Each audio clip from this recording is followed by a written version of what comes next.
say they like coast to coast, but on demand, raw and uncut interviews, and all without no ads. One says false and one says true, and the rate you sing grows too. Grimerica is here for you. Stories from the listeners they sent to Graham. He'll read them and be amazed, but Darren may say no. One says red and one says blue, but if it's balls it just won't do. Grimerica is here for you.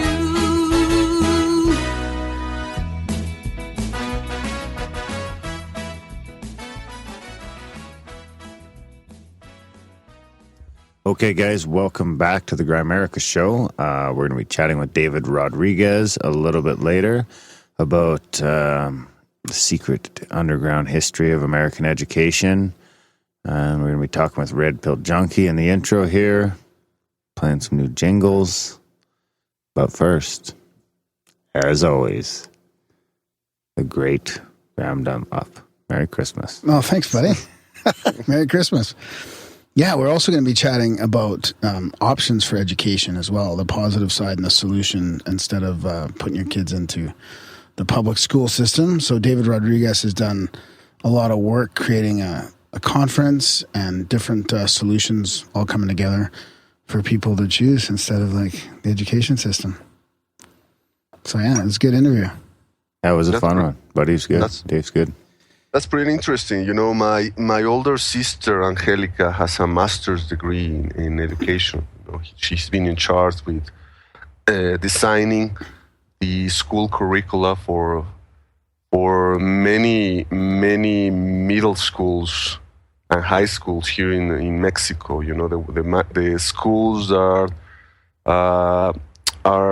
managed by the Legion of Christ, you know, who were the ones who also founded one of our top universities down here, Universidad Anáhuac. So that's education, and novel systems of education is something that she and I discuss quite a lot. You know, she's a big fan of people like Salman Khan and another guy from India, Sugata Mitra, I think his name. So these are people who have designed and come up with really novel and very out-of-the-box methods of education, you know, not completely outside the traditional form of schooling. Yeah, we talk about Sugata Mitra in the episode. Interesting. Yeah, he was really good at plugging everybody that he knows that's kind of writing about this stuff or talking about it. Actually, Khan didn't come up, and I was thinking I couldn't remember the guy's name at the time, but yeah, he was great. Yeah, he's like he took up the torch from John Taylor Gatto or whatever when he had his stroke. It gets more conspiratorial than I ever thought it would. Oh yeah, he jumped right into it too, right off the bat. We figured we were gonna have to tiptoe into it, but he was just like, bam, right away. Yeah. Interesting. So this may be the very first Grimerica episode that I'm going to ask my sister to listen to. Oh boy. So better be on our best behavior. Yeah. So no swearing, Darren. Fuck. No saying Jesus. No saying Jesus in vain. No, it's not like that. My sister is not. Well, she's not very overtly religious. I mean, she is a Catholic, and she worked for a Catholic university. But it's not like that. In fact, you know, the problem with those idiots is that they downplayed her role and her accomplishments in that organization, mainly because she happens to be a single mom and a divorced woman. So that's a big no-no for those fundamentalist pendejos. I'm the one who's going to swear here because it's need to be said. Pendejo. Wow. Yeah. Pendejos. That's a swear. Pendejos. So before, So sorry. No, I just wanted to say before we we forget. We should talk about the upcoming Christmas episode. Darren, what do you want to say about that? We're doing a simulcast live in. We're doing a live call-in simulcast with the Grayling Report and Expanded Perspectives. And Red Pill Junkie Red will be Pill joining Junkie, a couple other people going to call in. I think, I don't know, anybody can call in. So and we're going to have some like previous guests calling in as well. Yeah, I know Matthew wants to pop in for a few minutes. Matheson. Oh, okay. That's all I've talked to you so far. I was going to talk to you and anyone else, anyone who's listening. You can Skype us at Grimerica. I'm not sure what our Grimerica phone number is or what the Graylian call-in number is, but we'll have them both in the show notes for this episode. I'll get them by tomorrow. We can always put them in after or whatever. I'm sure Micah, if worst, I'll get a hold of Micah tomorrow. I'll call him tomorrow. So. Okay. So we'll have information. But it's going to be, I know it's going to be that, right? next Tuesday. I know it's going to be next Tuesday from 9 to midnight Eastern. 9 to midnight Eastern, and they can listen live by going to Micah's thing, the Grayling. Our probably? thing. Well, I'll put a thing. I'll post it. Yeah. Okay. I'll figure out what it is and I'll embed it on our page. I'll put it on the backstage page. Really? Okay. So grimerica.ca/backstage, right? Yeah. Okay. And then but I think it wouldn't matter. People could call our Skype if or our phone number, or Micah's, or Expanded Perspectives has one. Okay. I'll put them all. I'll try and get them all. Okay. So it should be fun. Try to organize that. Otherwise, it's going to be a mess. It's going to be a mess. It's going to be fucking chaos. That'll be fun. I'm going to get a 6-pack. No, you can't. You can't be drinking. Micah's controlling the helm. I don't got to do nothing. Oh boy. You have to We'll record do the drinking for you, man. And we can all release it as a podcast, right? Yeah. That's the gist of it? Yeah. Or part of the gist? That's the gist. Yeah. All right. Yeah, we're all going through Micah's. Well, I'll still record it on our end. And that's Tuesday the 29th again, right? That's what I'm going to get. Maybe I'll get rum and eggnog. You shouldn't be drinking. I should make my homemade eggnog. Don't you tell Jekyll me. will come out, or Hyde, or whichever the bad guy is. Probably. I'm sure we'd like to try eggnog once. I'm curious to see if it tastes like our rompope, which is a beverage we have down here made out of eggs and milk. You want to send you a carton? If you can, Do you remember what happened last time you drank too much? The studio you almost tore the studio down. I came in, the fucking stuff was off my Close Encounters of the Third Kind record was broken on the floor. Oh my God. My glow-in-the-dark alien poster was ripped down. What spirits do you use to spike it? My eggnog? Yeah. When I make it, I'll do another recipe. Oh my God. So you need 12 eggs, a liter of cream, a cup of sugar, maybe a cup and a quarter. That should be about it. Maybe some whipped cream and some nutmeg. And you gotta separate the eggs. So get the yolks out, put them separate, beat that shit. The yolks or the white stuff? And then you gotta fold the eggs. You fold them and they get all frothy and shit. Then you mix it all together with a Mickey of vodka. A Mickey of... Spiced rum? It's a 2-6 of spiced rum, 2-6 of whiskey, and a Mickey of something. And that kills all the egg shit, so you don't have to cook it. Because I made fucking non-alcoholic eggnog, and it's a real pain because you got to cook it up to temperature without cooking the eggs. You have to do it super slow and stir it a lot. Interesting. I don't even understand what you're making. That's how you make homemade eggnog.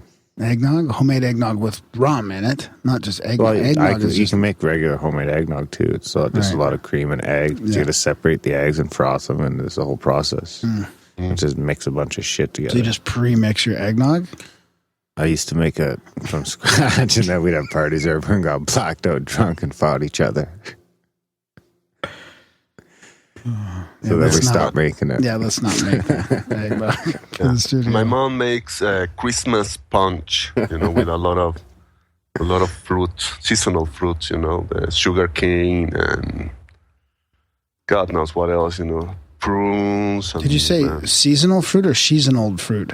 Seasonal. Oh, I thought you said from the season. Fruit. Sorry, man. Sorry to interrupt you. Keep going.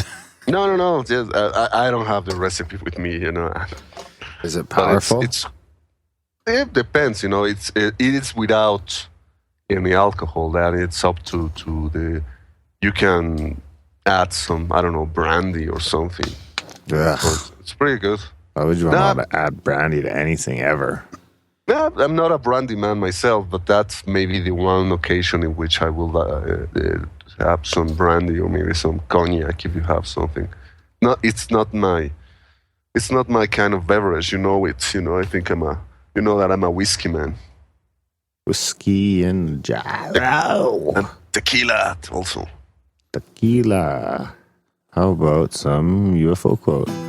Right. Graham going deep. It's a profound UFO quote of the week. I haven't heard that jingle for a while. You're going to be able to release a record soon. It's a profound UFO quote of the week. All right. Thanks for the jingle there, Darren. Anytime. Okay. The real danger to the U.S. and perhaps this whole planet is the government has placed such a heavy secret of blankecy. Blankecy? I was going to say, heavy blanket of secrecy upon this issue. So much secrecy. Those in government who have knowledge showing UFOs are identifiable feel the subject cannot be discussed by those in the know without serious repercussions. Others are afraid their friends and coworkers will think they're crazy if they even so much as insinuate that UFOs are identifiable as manned craft from outside the Earth. This particularly applies to newspaper editors and publishers, reporters, and analysts. Thus, the U.S. is denying itself the chance to learn more about UFOs or to encourage research, despite the fact that the U.S. stands to gain from such discussions. Now, that's from Sarah McClendon, a White House correspondent and Dean of the White House Press Corps. Excerpts from a press release by McClendon on March 30th, 1998. But what if the elite knows indeed way more about the UFO phenomenon than us, laymen and, common citizens? But they're still so confounded by the high strangeness of it. Then that's the reason, the sole reason, or the main reason why they choose not to disclose what they know. Because they don't know it all? Yeah, because they don't know it all. They are still scratching their heads. And maybe, this is something that I've been discussing with a friend of mine, a pen pal friend of mine. He sent me a quote, something that supposedly was said by one of those members of the black government, who said that those people in the black world, they are very arrogant, and they consider the rest of us as plebes and sheeple, simple-minded folk who are only interested in American football and television and whatever, and that's why we simple-minded are incapable of grasping or managing the complexity of the UFO phenomenon, something they themselves have a hard time trying to wrap their heads up around. I don't know about that. I kind of tend to think more of like the Richard Dolan side of things, where they don't want to release the technology, or they don't want to have us. They don't want to have to spread the technology. So it's more of like more of forces. What if there isn't any technology to release? What if there isn't any aliens? That doesn't matter. What if the aliens, the technology of the aliens is something that we wouldn't be able to recognize as technology? I mean, take for example the ideas that Terence McKenna used to speculate about, the idea that alien intelligence might decide to spread themselves around the universe, amid the universe, as spores, mushroom spores. They travel in the universe and then managing to get in contact with other sentient intelligence, and then transforming and maybe modifying the genetic structure of these other sentient beings in other planets. Like in order magic to have mushrooms? I'm speaking about that. How about, would you consider a magic mushroom as a technology? Probably. Would you consider ayahuasca a technology? Maybe. Okay, but you will agree I that... can't really speak to it because I've never experienced it. Well, but you will agree that if you consider ayahuasca a cultural product, and in that regard a technology, it's very different from, I don't know, a wristwatch or a computer. If you're in the Matrix, do you think you could just download an ayahuasca experience? I don't know. I mean, what I'm trying to get at is that maybe the technology of an alien intelligence will be so beyond our comprehension, we wouldn't even be able to recognize it. Yeah, I know what you mean, and I understand what you're saying, but you can't deny the evidence already that shows something that we consider technological flying around in our sky. So, that we may interpret it as technology because that's the only kind of cultural scaffold we can use to try to Yeah, I don't know. Maybe some of it, but not all of it. Like I know what you mean, but I just think that's too much of a blanket synopsis. Like I think that could be the case for some of it, but some of it I really do think is just like physical craft flying around. Well, that's still a matter of interpretation, and we still need evidence. Thousands of sightings and the trace evidence that have been left, the radar reports, all the stuff. Yeah, but that doesn't mean that they are physical in the sense that you and I will understand as physical. Kind of does. No, yeah. I disagree. Like landing marks and trace evidence and radar reports. Remember that you were quoting the Matrix just a bit earlier. Remember what Morpheus tells Neo. What is real? If you say real is what you can touch, what you can smell, and what you can taste, that is nothing but electrical impulses that your brain is interpreting. That doesn't mean it's necessarily real. You can fabricate recollections of someone in someone else's mind, that maybe someone that, I don't know, tasted some kind of a very very nasty tasting fruit or something, but that was only a fabricated memory. It didn't happen.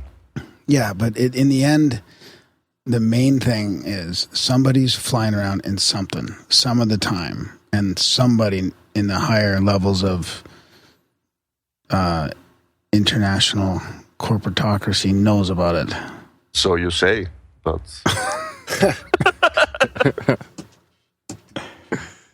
I like it. You just want to play your little Star Trek fight jingle. You guys are fighting. I had to tone it down a notch. I like to play. Want to hear my new jingle? Listen to this one. You'll like this one. This one's about you. Oh, no. Is this one of your surprise jingles?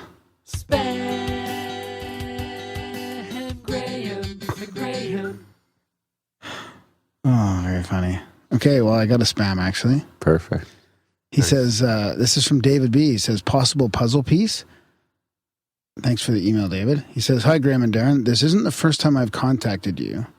The first time was through Facebook telling you guys about me getting the Eiffel Tower correct during a commute one work morning whilst listening to your amazing remote viewing episode. But I recently had a thought about a possible piece of the ever-expanding rabbit hole puzzle. What do you guys think? I read an online article about grounding oneself and the benefit of doing so.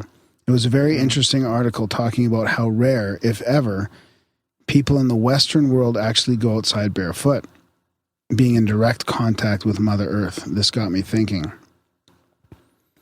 Then the article talked about us human beings actually missing out on beneficial natural electrolytes, minerals, and the stabilizing of energetic imbalances. My observation is this. Is it plausible that Western human beings have been duped into wearing shoes to separate us even further from our natural connection with everything in the universe, by maintaining a constant barrier between the soles of our feet and our beautiful earth, insulating us from nature using rubber, leathered-soled shoes. That's funny. I've thought that myself. I was like, my fucking bare feet rarely touch the ground. I used to go around bare feet all the time. The whole time I was in Cuba, didn't wear nothing. I'm pretty sure I heard Darren once say that he likes to go barefoot for a few hours every day a couple episodes ago. That's When in the do you house, go- though. That's the problem. Yeah, that doesn't count. Anyways, keep up the awesome work, guys. Yourselves and the Carlwood are my absolute favorite shows ever. Peace, love, and unity. Davy Onions. Baby onions? Cardiff, Wales, the UK. That's another UK So you listener. have to say his last name? Shouldn't it just Well, be it's- Davy O? No, because that's just Davey-o. that's his nickname, because the subject has a Okay. different name on top. Fine. I've hiked in bare feet before. I've done that every time I get a smooth patch, like I can take my shoes off and Allegedly. Hike barefoot? What, are you a hobbit or something? He looks remarkably like a hobbit. That was another edition of Graham's Halloween.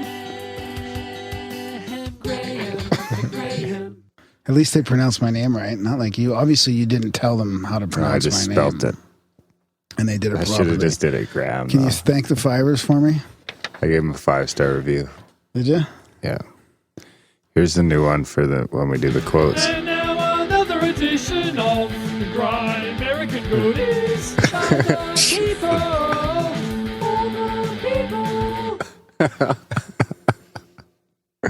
I love You it. kill yourself, don't you? Yeah, I do. I'm my own biggest fan. Now I demand a jingle with mariachi music.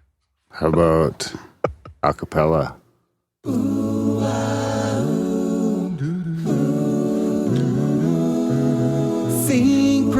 Synchronicity, it's time for another installment of the Canadian Third Party Synchronicity. Okay, that's good. You Rating authority. So a couple friends of mine started listening to the show. Some local friends I keep in touch with, and they're enjoying it. So she says here, one of my friends says, the pre-interview ramblings I just love. You guys are so funny. And she's listened to some of the Stanton Friedman episode. She's Already? enjoying it, yeah. So I might have a synchronicity story to share. I just played a synchronicity jingle. Exactly. Not sure if it would even be categorized as a synchronicity, though. Here it is. Uh-oh. I was having probably one of the most epic nights of my life, and I know that that's epic in a bad way. I told my husband of 14 years that I was leaving him, and we'd been up all night arguing and crying. We attempted to go to sleep at about 5, although nobody got any sleep that night. A little while after we tried to retire, my dog asked to be let outside. As I walked to the door, wrought with anxiety and fear, I called out to the universe, "Help." I needed help to make it through that horrifying night. When Did you just hang up on red? I don't think so. When she and I returned to the bedroom, I decided I would listen to something on my iPhone to help me relax. I went to pick up my iPhone, and it started playing by itself. I did not unlock it, go to the music app, or select a song. It would have taken several taps to get to the track that was playing on its own, which was The Mindfulness of Breathing. Amazed, I listened to that meditation and simply breathed. Is that a synchronicity or just a divine event? Just, she says, with a little wink. Sounds like a ghost. I love that story because you hear about these things that happen to people with. It's not a playing in that- synchronicity. No, it's a divine intervention, though, I think, of some sort. You would. I would. Can you Mindfulness of answer the breathing. fucking phone? I was doing a. You just ignore it. I'm in the middle of a story. Who's calling? I don't know. Oh, is that somebody calling? I'm pretty sure it's red. Does it just start recording again? It's been recording the whole time. Does it record this whole thing? Like Yeah. the ringing and everything? Ring, everything. Hello? You've ruined the show. I've ruined the... Oh, Not you, Red. Grandma's ruined the They show. ruined the internet. This is the last And I episode. was going to talk about my experience with I was in a group meditation and we were I'm doing out. a mindfulness of breathing. And I was thinking, because I'm trying to breathe more and how beneficial it is. Like we talked about in tonight's episode with John Anthony West about that Wim Hof stuff. I should just be practicing mindfulness of breathing every day, like even 10 minutes. And then I, during the day, I would catch myself holding Drifting my breath into and not mindfulness. breathing and then like breathe. It's very To breathe all healthy. intense.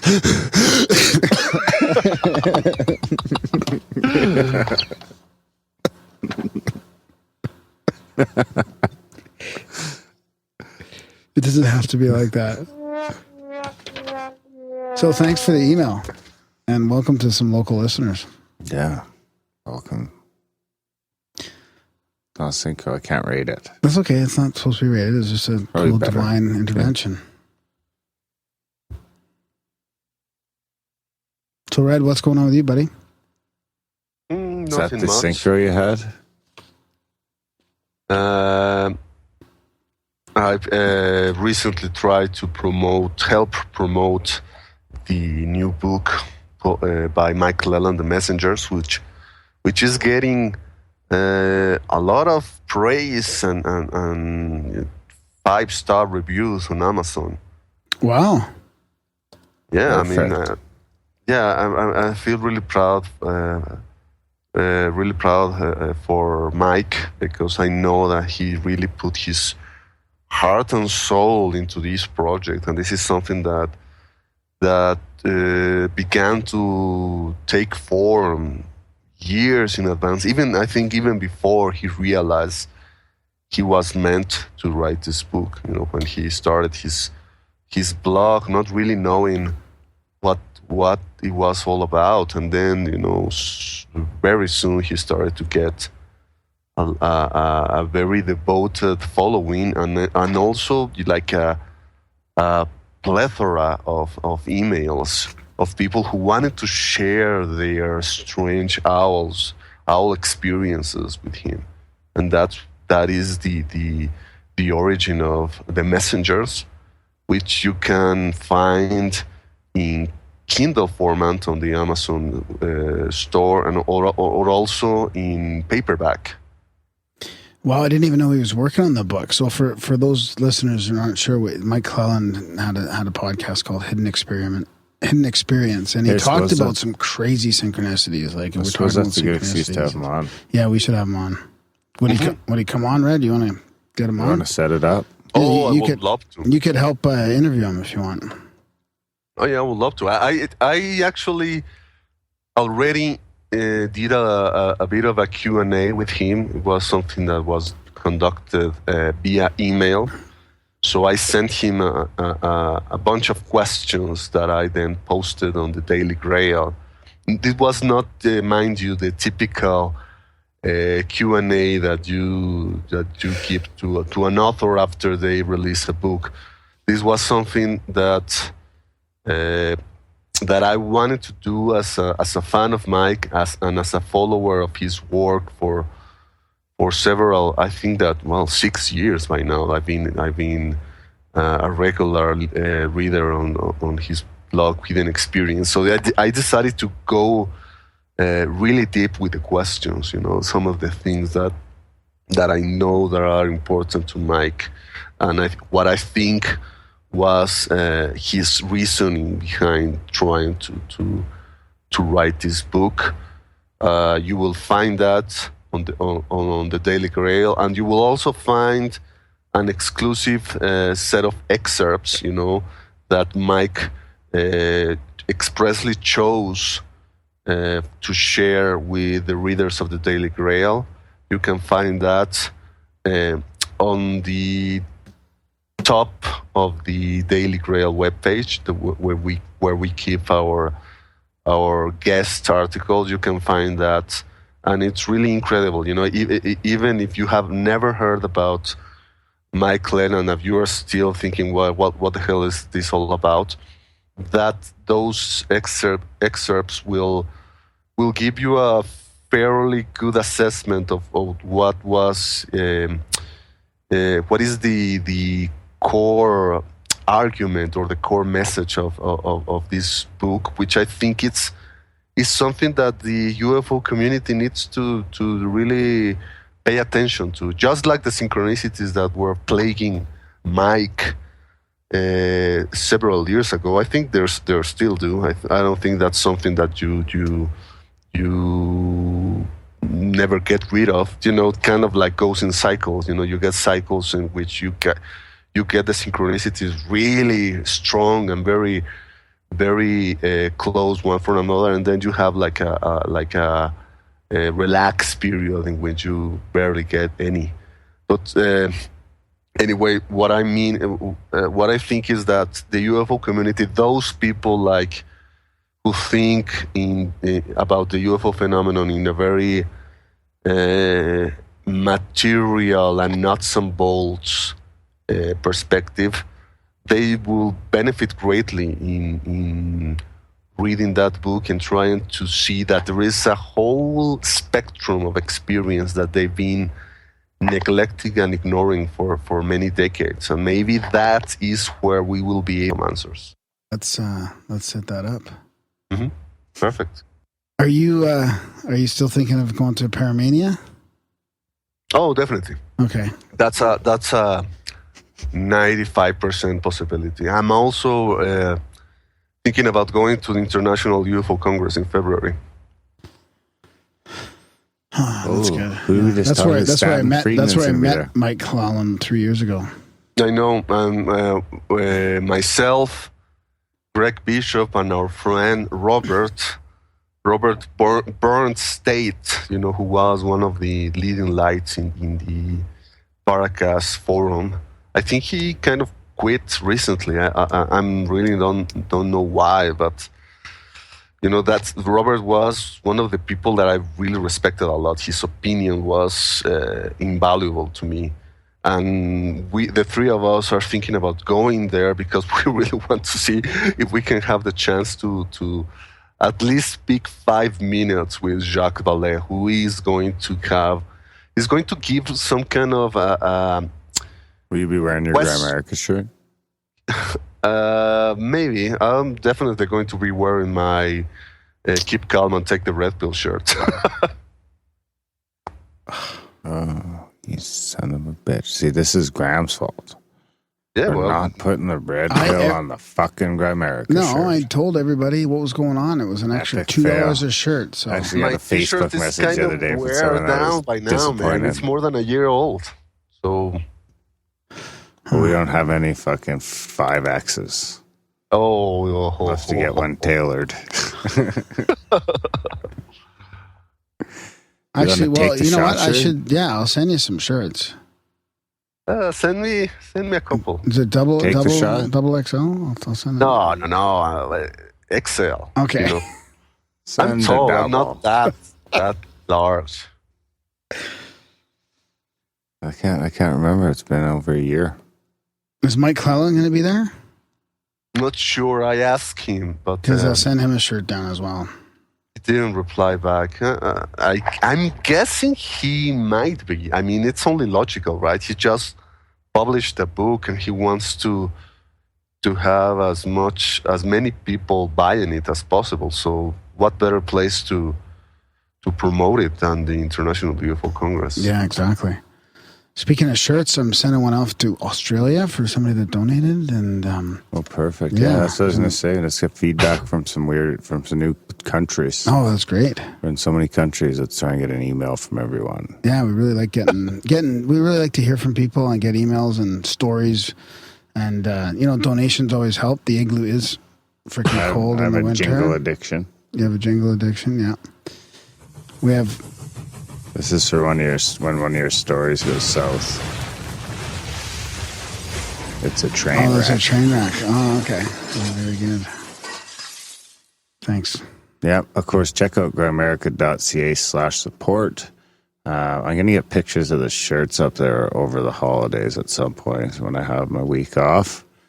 I'll get those up. Of course, donations of $25 or more will get you a T-shirt. $30 or more if you're across the pond. But we haven't had any trouble shipping anywhere yet, so I don't foresee any. It's actually more expensive in Canada, I think. You're kidding me. No. No, not at least at the holiday season. They jack up the rates. But of course, check out all the different options there. You can do one-time donations, or you can sign up for a monthly. Big thanks to all our monthly subscribers. You guys are the guys that really help pay the bills and keep us moving forward. So check out the different options there. Big thanks to Napoleon Doom, who does our weekly artwork.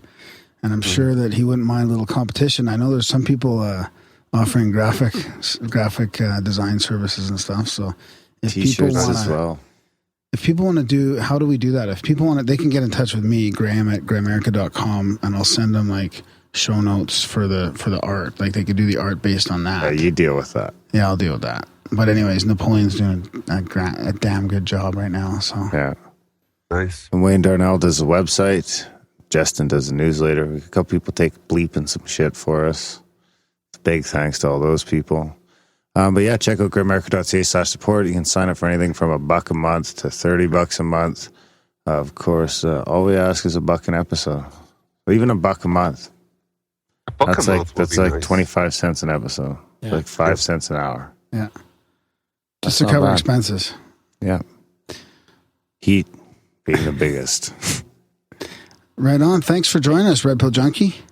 No, anytime. I'm looking forward to joining you once again next week on the Grimerica's Festivals special episode. Yeah, Festivus. It'll be grimerica.ca/backstage. We'll have some info on the Facebook page, the Twitter page. Micah has confirmed it will be 9 to midnight Eastern. And his call-in number will be 828-398-4886.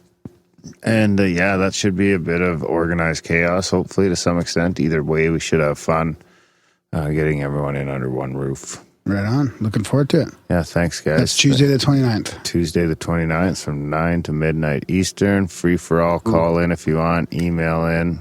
Whatever. All right. Whatevs. Tune in live. Or I'll probably release it in the podcast over the next day or two after that. All right, guys. Enjoy the chat with David Rodriguez. And we will pick you up in the outro.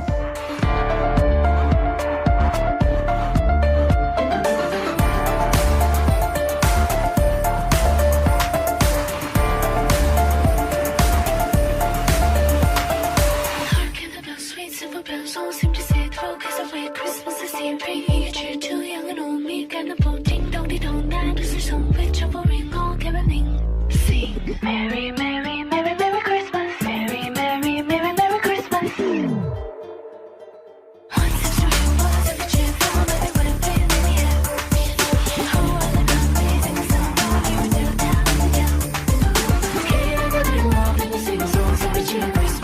merry, merry, merry Christmas. Merry, merry, merry, merry Christmas.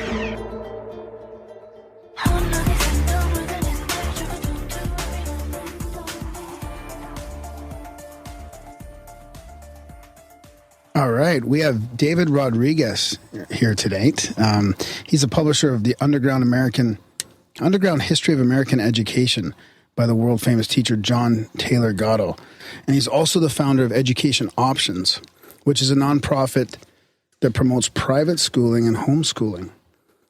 Let's see what else we got here. He's also the founding principal of Valor Academy, which is a private school grades 6 to 12 and sets students free to pursue their interests, passions, and dreams.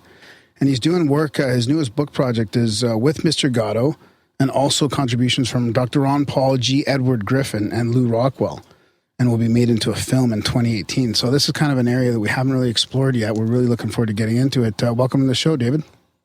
Hey, great to be with you guys.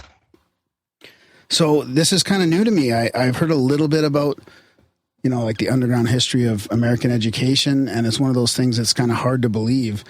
But I was just researching your website there a little bit, like Education Options. Darren's probably a little bit more, interested in this than me, just from a real, like being a parent with his kids, just about going to school. But how did you come to the point where you started creating solutions for this problem? Well, the first realization I had was coming across the work of John Taylor Gatto, as you mentioned.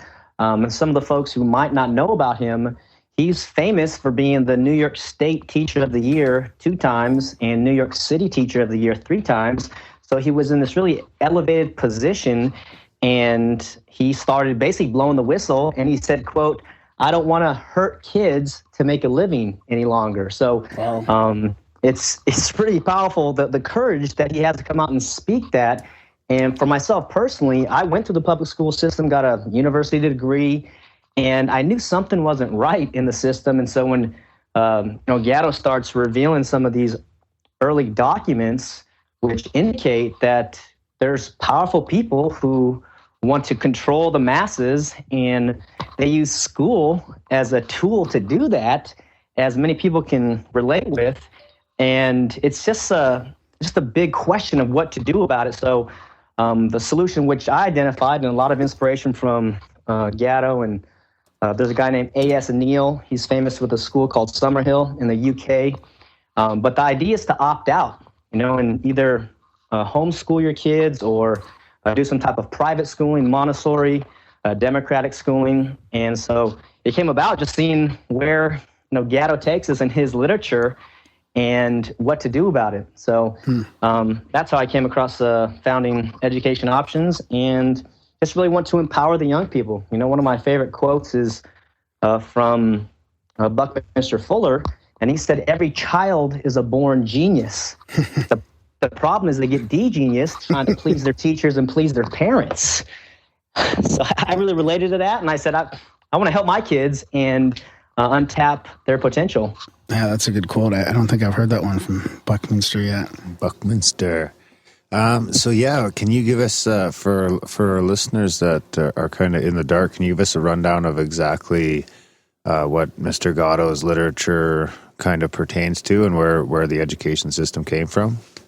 Yeah, it is a big, long history, and the essence is that there are elite, rulers and people who believe they're superior to the masses, who want to control the masses. And one of the best documents to direct people to, this is from 1806. There's a philosopher named Johann Fichte, last name spelled Fichte, and he made a speech called the Addresses to the German Nation. And what he was speaking about in this address is related to their economy, because they were a big military economy in Prussia at that time. And Napoleon had just defeated their army. And he said the problem was that these soldiers were protecting their lives and their self-interest, and they were not following orders. So he said the problem was they have too much imagination, and we have to inculcate them in a school system to remove that imagination. And so that's in 1806, and it carries on through Germany. There's an experimental psychologist named Wilhelm Wundt. It goes on to John Dewey in the early 1900s. There's a powerful quote from what's his name, Frederick Gates at the Carnegie Foundation. And he was saying, in our dream, we have limitless resources. The people yield themselves with perfect docility to our molding hand. The present educational conventions fade from their minds, and unhampered by tradition, we work our own good upon a grateful and responsive rural folk. We shall not try to make these people or any of their children into philosophers or men of learning or of science. We are not to raise up among them authors, orators, poets, or men of letters. We shall not search for embryo great artists, painters, musicians, nor will we cherish even the humbler ambition to raise up from among them lawyers, doctors, preachers, statesmen, of whom we now have ample supply. So that's in 1913. Wow. And when you go, there's more quotes, and the life work of John Gatto is encapsulated in his book, The Underground History of American Education. He goes through and documents it, and he just demonstrates that these folks have got together and made these statements, and they agreed, yep, school's the way to do it. Fichte back in the early 1800s, and even if you go before that, you have Machiavelli, who wrote The Prince, and it all has to do with controlling other people's lives and helping them become prisoners within themselves, which is what John Calvin spoke about, self-alienation or self-policing, so that you learn your place, and if an authority says something, you don't resist, you simply follow the orders. And that's what the Nazi soldiers, their defense was, we were just following orders. And so obedience can be a very devastating thing when it comes to following out orders, which are immoral and damaging to other humans. Wasn't there a quote from what's the new one in the States? Duck and cover, or run and hide, or see something, say something? Oh yeah, if you see something, say something. I don't know if that's what you're thinking, but that's one of the examples where they actually turn people against themselves, and this is a tactic of divide and conquer. So you have people saying, "Oh, there's enemies out there, so you police, and if you see something suspicious, you call us." When in fact, it's the people with the power who are really just taking advantage of everyone and their good hearts and goodwill. But yes, see something, say something, such a scam in itself. Now, wasn't there a presidential quote too from like 1915 or something, or 1917? Who was the? I can't remember now. Who was your president back then? Yep, that was. I have that one. I wanted to read that one too. Woodrow Wilson.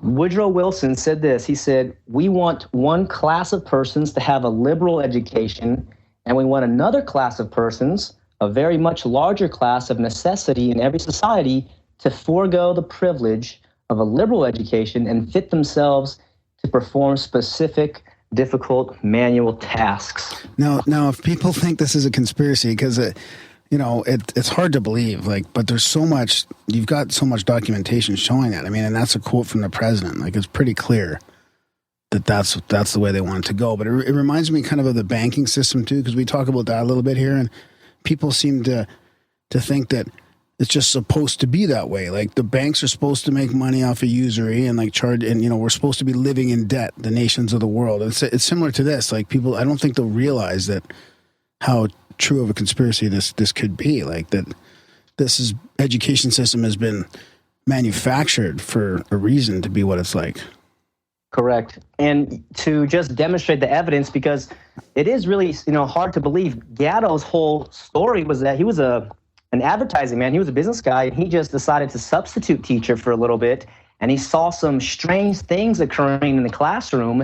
And so he said, let's just see, what happens if I stay. This is very interesting, what's happening here. So his whole reason for writing the book and doing what he's doing, his just loads of research, he said, I had to prove to myself that it wasn't just an imagination that I was seeing, but he had to prove it to himself that, these guys are doing that. And it is. I mean, the real, I should say, the evidence is the compulsory attendance laws that are in place. And what happens is that if you made attendance voluntary, now people would not go to school. They would do other things at home with their families, with their friends. They would pursue their own interests.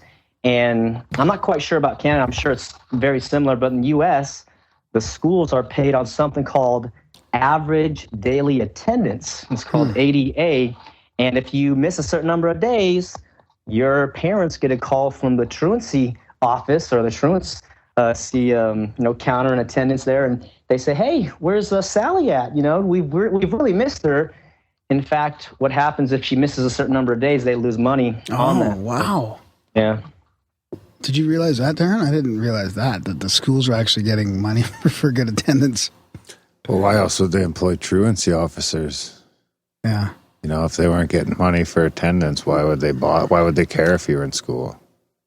Right. I don't know if it's like that in Canada. I don't. Not since. I don't know. You're quite a bit older than I am, but since I was little, no one gave a shit if we skipped school. Really? We'd get in trouble. Yeah. But no one came looking for you. Yeah, that's great to hear. I would recommend all the Canadian listeners just to opt out and not go. The down here in the States is that if you don't go, your parents get fined, and if they don't pay those fines, they could spend some time in jail with these fines. It's just so absurd. Yeah, I don't know if you don't go completely. I don't know what they do here. I know Tom's wife homeschools all their kids. So wow. It seems daunting. Like when you say opt out, that must be scary for so many people. A lot of people do feel fear, and the reason they do is they think, okay, if I pull my daughter out of school, then that means I have to become the expert in 7 subjects, and Right. I barely got through school, so I don't know what to do. And that's what's so revolutionary about the internet. As you guys know, you can literally search up anything and find answers, and you can learn so much. And some parents even hire like a music teacher, or they make a trade with one of their friends. So it's a challenge for parents, because parents were schooled also. Their mind was conditioned and not allowed to explore and be independent and creative and find ways to express themselves and pursue their own fulfillment. They were schooled. They were told, hey, here's the assignment. Memorize these things. There's a test on Friday, and if you don't do good on the test, your life is going to be totally screwed. This is kind of the fear they put in there. And the fact about that is that nobody asks you about your GPA when you grow up and move on to the adult world. Nobody asks you about your SAT scores, and that's just proof that doesn't matter. What matters in the real world is performance. Can you give value? Can you be of service to somebody? And if you can, you can get a job, or you can start a business, or whatever you choose to do. And parents do feel overwhelmed. And what I would say is utilize so many resources on the internet. There's so many books written on how to homeschool. And one solution is to create a homeschool cooperative. And this is where you just form a little group of like-minded parents. And you say, okay, I'll take the kids on Monday and Friday, and you take them on this day, or however you want to work it out. And share some of that workload until they get old enough. Yeah, that's a great idea. Because you said you have some young kids under the age of 5. Once they start getting to 11, 12, 13, 14, these are young adults, and I would say even adults, if they're given the opportunity to go explore, take responsibility, and go take some risks. But if they just get coddled and said, this is what you have to do, and do as I say, it's hard to become an independent person. There's a funny story by Richard Branson, and his mother was really worried that he would become a dependent person, a dependent human being. So at age 4, and this is written in his autobiography, Richard Branson, he said his mother drove him about 7 or 8 miles away from their home in the UK, and she said, Richard, do you think you can find your way home from here? And he looked around, he said, yeah, I think I can find my way home. She said, okay, get out and do so. So she kicked him out of the car, he said he could do it, and she drove home and waited for her 4-year-old son to find his own way home. And when he got home, many hours later, he said, nothing in my life ever seemed hard for me to do again. And this is because he took on his own being. And this is also known as a rite of passage, right? Where you're given a chance to meet yourself in the face of risk and who knows, death. And you find yourself. And so, who would do that today? It's quite risky. Oh, yeah. Imagine that. You get arrested pretty much right away. Yeah, 4 is pretty young to do that, but it's a different time and different era. But even now, like age 8 or 10, these young people are just, they're just little people, but their minds are there. And back in the days, age 12, 13, you're adult. You're on the farm. You're expected to contribute to the family, potentially the income of the family, the value of the farm. And they weren't babied like our culture does now. And many of us, we don't find some independent way in this lifetime until we're 22 or 25 or 30. Yeah. And it's because we're not instructed on how to do that. But like Fuller said, we have so much genius inside of us, and it's something that we learn. It's also called learned helplessness. And you can unlearn it, but it's easier just to raise stronger children than fix broken men. That's what Frederick Douglass said. So this is why I find a lot of hope in the young people. And I would just tell parents, connect with other like-minded parents and maybe have similar values. But you can do it. You can totally do it. There's a lot of resources out there, so don't feel by yourself. And even John Gatto stuff, he put a lot of his speeches on YouTube, and he's got a newsletter that we send out inquiries, because there's a big movement. There's a lot of people upset with Common Core. Common Core is this new curriculum. Hey, I seen that, the new textbooks. Did you see any of the math problems? Yeah, I was looking at the math and I was like, what the fuck Here is in this? Canada? Yeah, when they sold me those books. Because I bought all the other books, and then she was like she's like, oh, and then she was trying to sell me the adult books. So she's like, yeah, here's the new thing. And I'm looking at the math. I'm like, I can't, that's not how to do that. I was like, what's wrong with, you're supposed to, add them up underneath each other, and, this times this. Carry over and all that. Yeah. And it's like, all that's gone. I was like, well, that's fucking weird. And I was like, well, my kids are going to learn how to do it the way I learned. And she's like, yeah, they'll lose marks. And I was like, there's no way they'll lose marks for showing their work. She said, she argued with me. Wow. Yeah. I think I made her uncomfortable. Well, you probably did. I mean, these parents, these teachers, was she a teacher or a friend? No, it was just some girl who showed up at the door selling books. Southwestern Advantage books or something like that. Like selling like kids' textbooks, kind of? Almost like encyclopedia sort of, or textbooks, yeah. Huh. I mean, the other ones are real good. Like the ones I bought, all the kids' ones are real good. It was great. The adult ones that were weird. Oh. It was to get me up to speed for them to be in school. So that when they came home, it's a refresher, they call it. $700 refresher. I was like, well, I have the internet. Common Core too, refresher. So.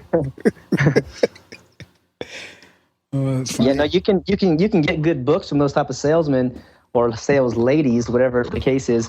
But if your listeners go to YouTube and type up 2 plus 2 equals 5, you'll see a representative of the Common Core justifying it in a public forum how a student can do a math problem, 2 plus 2, and justify it in words how it equals 5, and they can get it correct. This is one of the most mind-blowing things. And if you look at some of the other math problems, I read through them, and some of them don't even have enough bits of data to find the answer. So here I am, a man, to think I'm educated, right? I'm trying to read this 5th grade math material, and I can't even get it, find out what the parts of the problem are.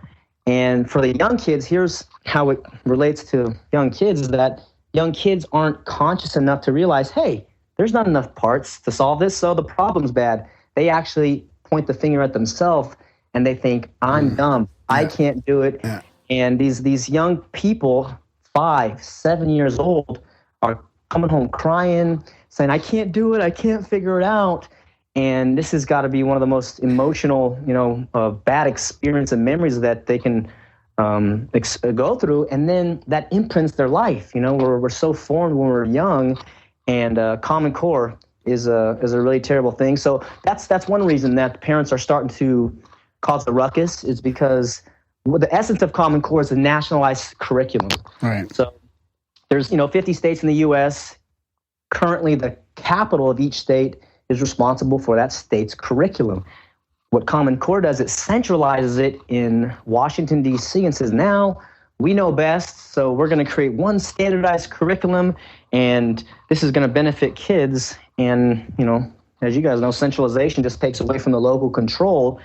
And now, parents have no say, and the state doesn't have any say, and they're just trying to fit everybody into this one mold, which they deem necessary. And they say, be obedient, be conformist, and isn't it full of propaganda as well? Like some of the questions when it gets into the non-math type work. It does, and some of the reviews that I've seen on it have indicated that they've removed some of the founding documents of the United States, primarily the Declaration of Independence and the Constitution, trying to outdate that, fact of, what made us great. And this is because they have a United Nations who is pushing, it used to be Agenda 21, and now they're pushing towards Agenda 2030. This just came out, I think, maybe a month or two ago. And these folks want a world government where, they control our lives, and they control the carbon that we output, and they're going to tax us and try to fund their their government, and it's really just trying to accelerate their program. And independent thinkers are a big problem in that. So they just want to have one curriculum and just have an agenda. So in terms of understanding one analogy, imagine that Pepsi Cola was the origin, the creators of the school system. Inside of a classroom of Pepsi school students, you would see Pepsi products everywhere, right? That's so weird that you came up with Pepsi. I was thinking about that because I think I could picture Pepsi being in some of the questions. And that's exactly what the questions would be. Why is Pepsi superior to all the other beverages on planet Earth, right? And you'd have pictures of the founder of this Pepsi Corporation back in 1920 or whenever it was. And so in the same way, the government has its own propaganda of how good the United States government is. And they don't mention the heinous crimes of bombing hundreds of thousands of civilians, in Hiroshima and Nagasaki, or Tokyo. Tokyo, the crimes of MK Ultra, just brainwashing people unknowingly with LSD. And there's a really deep list. There's the Operation Northwoods in 1961, false flag, which JFK rejected. And this is a public document. That was one of the most alarming ones. Was Operation Northwoods. I'm sure some of your listeners have heard about it, but check it out. The PDF is on the internet, and you can't make this stuff up. So the propaganda in the government, 9/11 false flags. There's a very strong evidence about that one. I don't know. Did you guys see the new documentary out called Incontrovertible? No, actually. No, I will look for it though.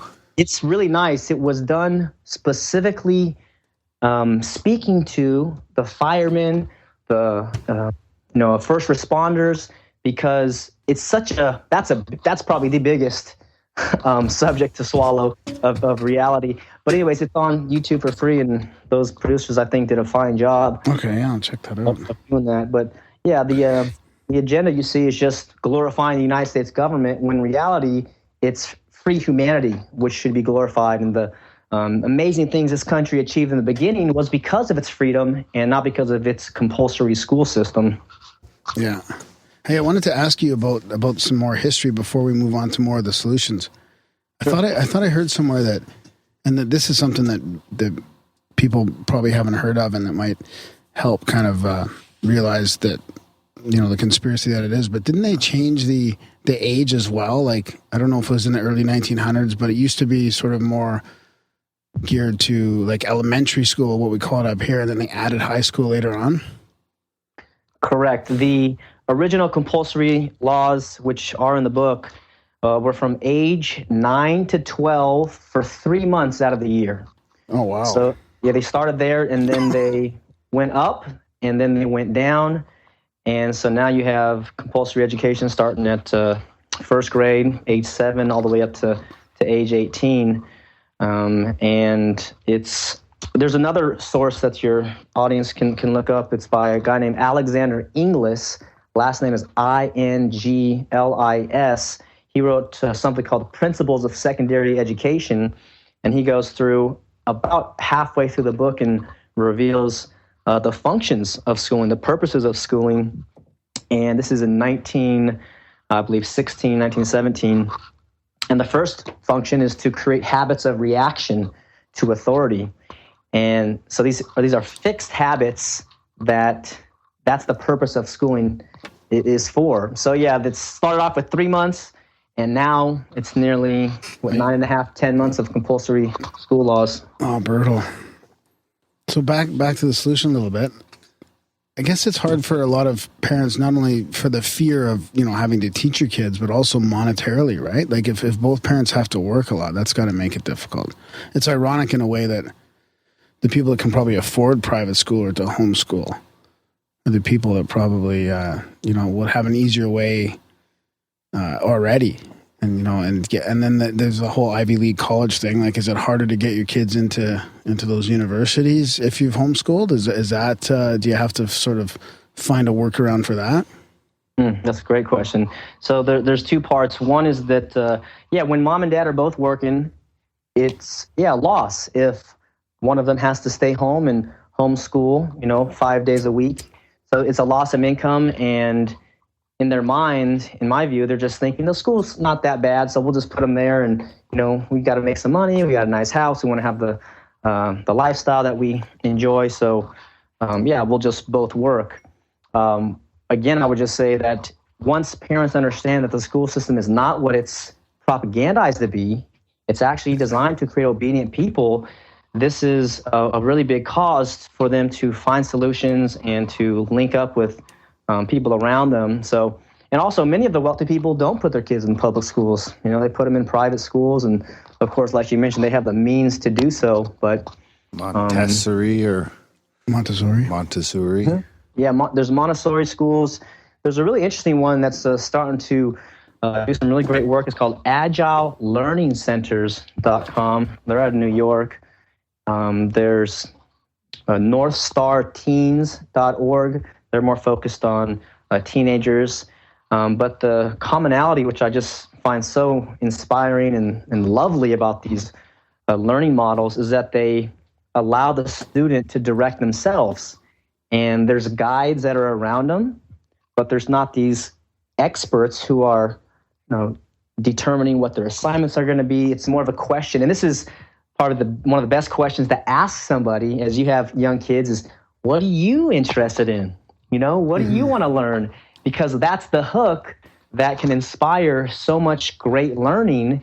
And there's a story or an apocryphal about Einstein. He was said to be mentally slow as a kid. These are what the doctor said. And then around age 4 or 5, he was given a gift that was a magnet, and it has those little small particles of metal that you make little statues, and you can play with the magnet and kind of create things. And it was said that he became so curious what was allowing this magnetic force to create these designs and hold together, that curiosity led him to become such a rigorous learner and reader. And this can be said to be caused by his curiosity, his own interest, versus somebody saying, hey, this is what you must learn to be successful. So self-direction, I think, is a really important thing for parents to look into as well. Or at least he didn't have to walk home 8 miles at the age of 4. He did pretty good without having to do that. Right. So if you don't want to make your kid walk home 8 miles, give him some magnets. I like magnets. I know you do. Hey, magnets are very interesting, And there's another great quote from Pablo Picasso. He said, every child's a born artist. So, hey, if you don't like magnets, maybe somebody likes marker pens and paint, and they can, start creating or do some sculpting. But there's so much expression from these kids, and the reason they're not self-conscious. You have a 2-year-old and a 4-year-old, so you're like, man, who are these? These are powerful people. We got to direct them a little bit, but there's so much inside of them that wants to come out. So here's an interesting fact from Finland, which apparently has the #1 school system in the world. They don't allow their students to go to school until they're age 8. It's against the law. So by default, they have to let them hang around the house and do homeschool or various activities. And then upon age 8, then they're legally allowed to go to school. So that's a really interesting thing that I think would be better than what we have here in the States. Yeah, because aren't they most impressed? It's about learning how to be a person from your parents and people that love you, as opposed to someone who's just, maybe not all teachers, but I guarantee you there's a percentage that are just there for a paycheck or, Yeah. So, because from age 4 to 7 or whatever, isn't that your most influential, where you build a lot of that trust and shit? Yeah. Mm-hmm. Right. That's what they say. I heard that 80% of our self is created by age 8, and then 90% of our self by age 18. And again, these are estimates, but come from people that study the mind and the human achievement arc. And it is, we have such influence by those ages and memorable events. Gatto says there'll be 50 experiences up to age 7 that will determine the destiny or direction of one's life. And so what he said in that clip where he mentions Richard Branson, he said, if you want your child to be a genius by the time they're 7. Just give them as many experiences as possible, including risky ones. Perhaps not as risky as Richard Branson, but allow them to go out there. He also is famous for saying, what's better than algebra is exploration, experience, and adventure. What was the first part of that quote again at the beginning? The 50 what? 50? Yeah, the 50. He said there'll be about 50 experiences at a young age that will determine the direction and destiny of that child's life. Wow. Yeah, that's interesting. So if you have a kid and you're homeschooling them and you realize that they really want to be like a doctor or something really technical and you want to send them to a good university, can you still do that? Absolutely. In fact, these colleges and universities, their whole game is from a branding standpoint. They want successful people. So if you make an application, rather than high GPA and SAT scores, if your daughter wants to be a doctor, then from a young age, and it doesn't have to be 5 or 8, but 12, 13, 14, 15, have them go volunteer at the local hospitals, have them create relationships with these professionals, and at the right opportunity, they might be offered an internship, an apprenticeship, and then they do that at a few locations. And now, when your homeschool daughter at age 16 applies to Harvard Medical School and says, look, it's been my dream to be a doctor my entire life. I volunteered here. I apprenticed here. Here's 3 letters of recommendation from Dr. Jones and Dr. Smith and Dr. whoever. Now, Harvard sees, wow, this 16-year-old girl, she's not just interested in becoming a doctor. She's going to do it. So she's either going to do it at Harvard or she's going to do it at Stanford or she's going to do it somewhere. So let's accept her, bring her under our supervision and guidance, and then when she skyrockets to success, Harvard can take the credit, when in fact it was the 16-year-old girl who created all that, and it was the parents who allowed that possibility to occur through trust and going down the uncertain path of homeschooling or self-directed learning. I don't know about this, but these are some of the strategies that Gatto talks about in his book, just how students. And he was teaching in Harlem, right, in inner city New York. And there's a funny story about one of his 8th graders who was buying a piece of pizza at this high-end pizza parlor. And this is where really rich people went, right? And so the owner of the pizza place took the pizza, threw it in the trash, and kicked him out and said, get out of here, don't ever come back. Well, the student comes back to Gatto and says, hey, this is, these are like racist people, and they're like, they kicked me out. And what Gatto realized, he said, this student was a threat to the clientele at this rich upper-end pizza place because he's just a ghetto kid, and that would, they don't want to hang out with those types of people, so they kicked him out. So long story short, Gatto helps him file a small claim against the owner. He sends him a letter, gets a witness, sends him another letter, sends him a certified letter, and ends up taking him to small claims court, wins 3 times the claim, so he gets 3 pieces of pizza, and so he got to have that experience. Well, the news folks learned about it and through the grapevine, and within a week, he's being asked to lecture at various law schools there, and he ended up, that 8th grader ended up getting an offer and took it to age 15 to go get a full ride scholarship to, I believe it was Duke University Law School, and he became a success. He became a lawyer. And so these are just one of many stories where Gatto, he uses something called the guerrilla curriculum. And he says, everything I did in my classroom was illegal, right? I would let these kids out and allow them to go explore the city, 1 day a week with their independent projects. And there's also another great story where there was a 13-year-old girl. She was very passionate about swimming. She thought her dream was, or destiny was going to be an Olympic swimmer.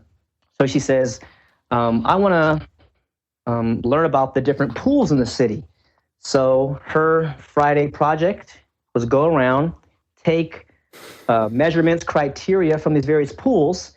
And so at the end of the year, she had a resource of over 400 or 500 pools with their differences, their public or the various attributes, long pool, lighting, parking, costs, and actually made a valuable resource.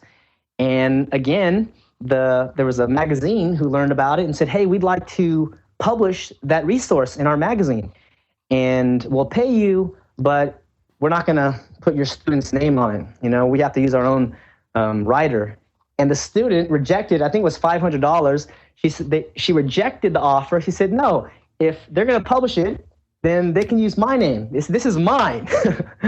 And so she made this resource that was valuable. There was economic value in creating that. And that was a self-selected project. So this is a really powerful aspect, which you guys know. You direct yourself and what your interests are. And that's the essence of life if you become a lifelong learner. Yeah, that was a good explanation about university. There's some creative ways there for sure. So, but that's a whole other topic. Universities and the cost of those. And I saw this stat the other day about like some of the 10 top universities and their medium cost per year, and then the wages that people make when they get out, and like the costs are above your wages when you get out. So, I mean, have you also thought about education at the university level and whether college should be free or whether, this tuition thing is just a joke in the States? Yes, and let me mention this resource as well for parents who are interested in sending their kids to college, and I think there are some cases, for that, and they're free and welcome to do that. This is a great resource. It's called The Bear's Guide to Earning Degrees by Distance Learning. That's spelled BEARS, Bear's Guide. The publisher is 10-Speed Press. And what John Baird does is he goes through and has the resource, How to Get a Degree from Distance, correspondence. I mean, you could stay at your home and go to various colleges, and you can get it done in maybe about 2 or 3 years, less time, less money, sometimes a third or half of the cost. And when you get your degree, it doesn't say you got it from distance. It says just a regular degree with the seal on it and your name, and congratulations on this bachelor's or master's or whatever you can do. So that's one way that parents who want to pursue that, they can get that guide and go down that path. The other thing is that there's so much time wasting in college, and I don't know if you guys went to college, but there's a lot of partying going on. For the first time, you have 18, 20-year-olds out by themselves, and they're given this, taste of freedom. So they go out and explore and, have a great time. So there's a lot of time wasting that's going on. I would say if you're going to be interested in business, you probably don't want to go down that path. I've interviewed a really wealthy and successful guy named Rick Rule, R-U-L-E, on my YouTube channel. And I asked him, what do you look for in hiring people? And he said competence, technical competence. And he did, mention sometimes, if they have a degree, we look at them, but how real executive hiring is done is they want to see, are you a mannered person? Are you polite? Can you work in a team? Are you self-motivated? What happens when you face difficulty and challenges? And if you can demonstrate that that's the kind of person, especially in business, you certainly don't need a degree. And there's, IT is another one. If you're doing computers, you can just teach yourself right now to code and start creating apps or start pursuing the information age. But I would say medical, you probably do need a degree. Some states require law degrees to practice law. But you want to look into it. I think more than a degree, the question that parents might think about asking kids are, what do you like to do? What excites you? What makes you feel alive? And with the internet, with podcasting, with YouTube, with just an array of resources, with Fiverr, there's so many ways to make money. And I think the really great thing you can find is that you can do something you love and you're good at it and you can make money doing it then I think you might have found your purpose. And that's a question that kids are really asked as well. Yeah, that's interesting. What was I going to say about that? Oh, about the internet. And so I can't even imagine what school would be like. I graduated in '88, so it was like 4 or 5 years after that we were sort of online. At the beginning stages, maybe 6 years. Search engines when I was in school. Yeah, but I mean, what would it be like now with the internet? Like that must be causing the education system a huge challenge. Like for everything that you teach, there's an alternate view online, or there's better information online. Like how do they even keep up with everything now? Or has it become totally online? Like I don't even know what it's like in school these days. Well, one thing for sure, they don't allow you to have the internet when you're taking a test. And interesting guy to look up also, he's famous for his TED Talk and his experiment. His name is Sugata Mitra, Mitra. He did an experiment in India where he put a computer in the wall and left it there. In the slums in India, he left it there. He didn't explain to the kids or anybody. He comes back in 3 months, and there's kids all huddled around it, and they're learning, and they're teaching each other English, and they're basically just self-directing themselves. Wow. And I interviewed him. I said, what's one thing that the school system could do? And he said, if they would just allow the use of internet during tests, just allow the internet, that would change so many things in the school system, because you and I, we're taking care of business or doing various projects, activities. Guess what? When we have a question, we just go to Google or go to Start Page or go wherever, and we can find the answer instantly almost. And imagine if you have a school that allows students to have access to that type of information, how much will the tests have to change? What type of questions will they begin asking? Right, yeah. And there could be some positive results from that. And I was pretty impressed with that idea. I said, that sounds pretty good.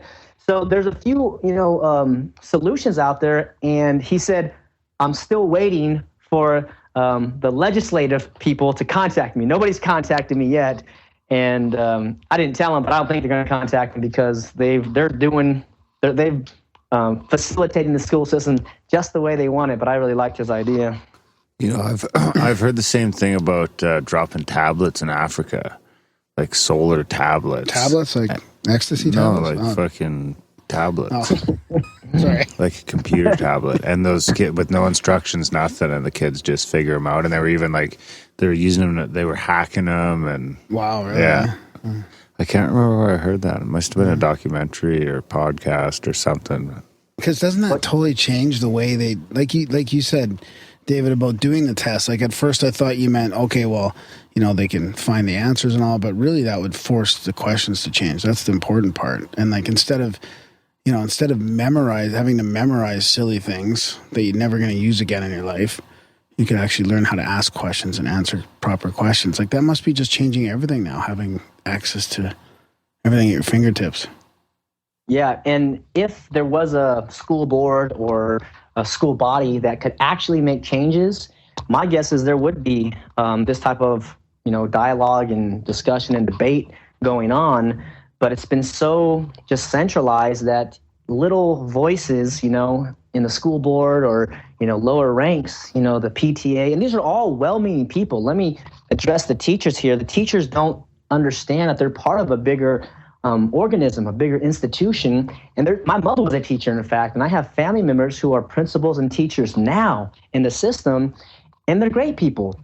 The issue is that many of the teachers don't understand the concepts of basic learning and what propels learning. And we know what doesn't. It's forcing. Whenever you're forced to do something, you lose your free will, and now you resent that force, and you're unable to learn. And so the idea of having internet is really revolutionary. I just have not put my hope in that system, which is my message is to opt out. You can homeschool, you can do some of these private school models. There's a lot of supportive communities out there, but now with the internet, and there's such revolutionary changes in are you guys familiar with Uber or Airbnb? Yeah. Uber just got kicked out of Calgary. I didn't even think it was allowed here. Well, yeah, it was. I don't think it was either, but they were like hiring people. Really? Yeah, driving people. And have either of you ever taken Uber any place? You know what? I haven't actually taken Uber, no. Next time you're in a city or place where they allow it, try it. Download the app, connect your payment system on there, and try it. It's one of the most exciting things ever. For me, it was because they come almost within 2 to 3 minutes. You can look at your app and you can see, oh, there's a driver right there, there's a driver right there. And as soon as you say, pay the fare, they come up and they are very polite. They got nice cars. And I just think it's so fascinating that a superior method of transportation is being blocked. And the reason, again, they're using the law and the government and these taxi unions to block these folks through making laws. And the reality is it's superior. And I just saw some numbers that Uber's the largest transportation company in the world right now. Already? But they own, already, and they own 0 cars. And then using the same type of model through Airbnb. Airbnb is the largest hotelier in the world, and they own no hotels. So there's technologies that are just making other traditional ways of doing business and interacting with people obsolete. And the vision and the dream is to have something like that for school. And I think that will happen in my lifetime. I think it's just a matter of time. It'll be Uber everything, right? Uber doctor, Uber restaurant. Yeah. Well, I'm down here in San Jose, California, and there's signs from Amazon. I don't know about you folks, but it says Amazon Prime delivers in an hour. So you can actually order something on Amazon and they deliver it to your house in 1 hour. Yeah, that's a California thing because here I get 2 days with my Prime. And that's not Sometimes bad. it's a day though. Like I ordered a DVD player Sunday night and it was here when I got home from work today. And it was only like $26. Wow. But I seen that ad the other day for the Amazon drone that they're saying that in the UK next year, they're going to roll it out that it'll be like Amazon Air, where is an option. And if it's less than 10 pounds, that drone just leaves their warehouse and it's at your place in like 15 minutes. Wow. That's actually manifesting over there. And they'll just have these little fucking they'll have little stations with all these, the most popular stuff they're selling, right? Won't be available on everything, just whatever's in your local warehouse you can get. And I think you get a little thing. If you're part of the Amazon area, they'll send you this chip or whatever, and you throw that wherever you want the drone to land. Oh, my. It really is a space age time to be alive. I'm going to shoot those fucking things down and steal the stuff. But then they'll probably get you. Then it's like an army of drones comes and just... But I mean, it wasn't too long ago we first heard about that, like maybe a year and a half, 2 years ago, and everybody was joking, oh, they're just kidding, it's not really going to happen. And already, like a year later, it's becoming a reality. It's quite amazing. I didn't realize they were going to be doing that. I guess it's a matter of time. There's also a great book called Freedom, written by Adam Kokesh, and he talks about an idea of having drone taxis. So, I mean, Elon Musk at Tesla talks about driverless cars. And then in this book, he talks about, can you imagine drones, let alone like dropping off packages, but picking up people and dropping off people? I was like, man, so this is maybe 10 years down the road. I don't know, but the idea is quite exciting. And, our kids are growing up in this world. So the idea that the school system can prepare them for this type of world is so outdated. And I would just, really encourage parents to explore. They can contact myself at educationoptionsexpo.org. They can look up JohnTaylorGatto.com and just begin to see what is available. What are your options? What are your choices? Because you have a lot. And what Gatto says is that the greatest weapon the school system has is your fear. And he said if parents just take up, courage, and you don't have to go break stuff, but just begin voicing your opinion. And if you want to opt out, do that. There's also a project that Gatto started in his other book called Weapons of Mass Instruction, and this is available at bartlebyproject.com. And he talks about if your child's having a test, there's no need to yell and scream. You just write at the top of the test, I'd prefer not to take your test and just sit there. And this is a movement that he started. And so parents, I mean, there's really a lot of power that you have. Remember, there's more parents in a school system than teachers and administrators, and they don't know that they're just part of this bigger hive. And there's so much potential that your child has that I don't think they would get a lot of value by memorizing these things when they can just, as you mentioned, search it and you can find the answer instantaneously. And I think are you guys familiar with 3D printing? Yeah. And virtual reality too. I was going to ask you about that. Like, what have you thought about entering the classroom in a virtual space, and how, like, that's going to come up quick, I think, as well. That'll be a game changer where people can sit at home and connect with the world via a virtual reality class. Yeah, virtual reality is pretty interesting. I think if it's made in a way where there's choice and voluntary participation, great. The other thing to be aware of, I think, is just anytime you program yourself with visual and audio, you want to make sure they have good intentions. So if it's coming, from a centralized authority, they have, like we're talking about, their own propaganda to say how good they are and how, helpless and weak, the child is or whatever it is. But there's also something called a MOOC. This is MOOC. This is massive open online courses. Mm-hmm. And these are courses you can actually type into the internet right now, and you can find live courses or recorded courses from Harvard, MIT, where you can actually basically sit in there as a student in a classroom and get the same lecture that the students in attendance are getting and participate in the course as if you're actually there in the classroom. So these technologies are making it so people can get great knowledge from long distance and choose who they want to learn from. I've actually, I've used one of those. I watched a few. There was one on astrophysics. I seen it. It was on my Apple TV, just as some random add-on. So I gave it a whirl, and I watched 5 seconds. I watched a lesson. I fell asleep. It was pretty dry. It was actually that, though. It was just a camera sitting in a classroom, right, pointed at the teacher. So could you imagine these types of technologies maybe 15 years ago? I mean, I was around just when the internet was starting to blossom too in the early 90s. So I do remember the world without the internet. And then now just to see it, how it's a given, some of these young people are getting smartphones at age 8 or 10, and they're just assuming that this is how the world exists. There's a device that's master of the answers or master of information. Yeah. And this is natural. Of course you can tweet and you can, text and video talk and FaceTime. And so I think the technology has its value there to connect with people. And then what's missing in schools, which is so concerning, is the connection to nature. There's very little time out in nature and solitude. You're always being around noise, and you don't have a chance to really self-reflect.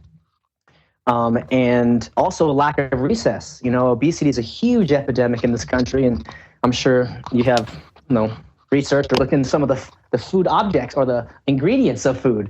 High fructose corn syrup is terrible, and aspartame in diet soda drinks and diet drinks.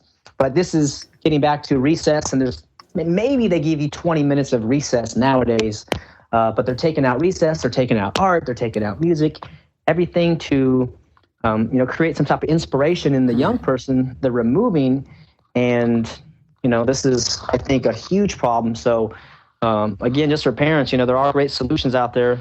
In fact, I just learned about a solution 2 days ago. They'll be exhibiting at our expo called OutSchool. Yeah, I wanted to ask you about your expo a little bit more. Yeah, the expo is in March 5th, Saturday, 2016, in San Jose, California. If somebody mentions Grimerica there, just email me or contact me. I'll let you in for free. There's a minor admission at $10 online or $20 at the door. And I have speakers like Dana Martin. She's famous for unschooling. And there's Agile Learning Centers would be there. There's something called Acton Academy. It's ACTON. Some really cool solution is a guy out in Detroit called threatmanagementcenters.com. and he has been running an organization which is basically a private, peaceful police security force. And so he's starting an academy, and he teaches young people how to nullify threats without killing people, without hurting people. And so he'll be there, a guy talking about homeschooling curriculum, and a coder school. The guy started a private school to teach young people how to code. Will be there. So yeah, the details are educationoptionsexpo.org. And anyone who learns about this event through you guys, just contact me. I'll give you free admission. Sweet. And if you have some people that are down here, refer them to me. And like you mentioned, Darren, you have some young kids. I'm happy to be a resource for you, just because this is kind of the world which is directly affecting you and some of your colleagues or friends. And parents, are really just confused. So the whole idea behind the expo is to create one day where parents can come to one location, learn from experienced innovators, and find out, do they want to do homeschooling? Do they want to do some kind of academy, some type of learning center?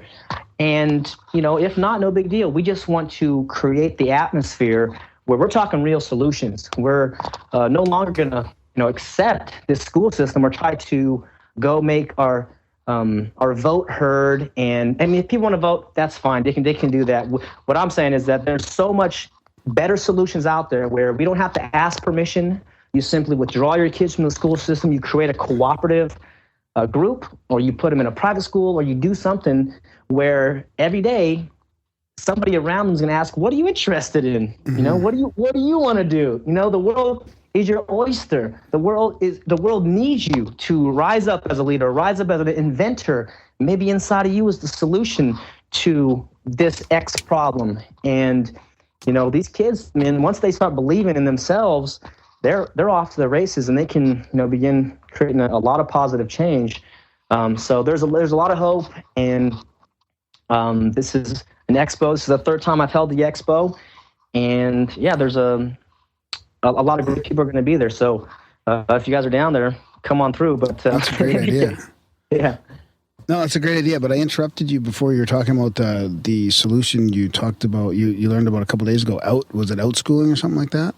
Yeah, at outschooling or outschool.com. Okay. And I love what they're doing. What they're doing is they basically organized this business around field trips where parents can get together and pay $30 or pay $60 and take their kid to a museum, take their kids to dissect some eyeball, or take their kids to go learn about computer programming.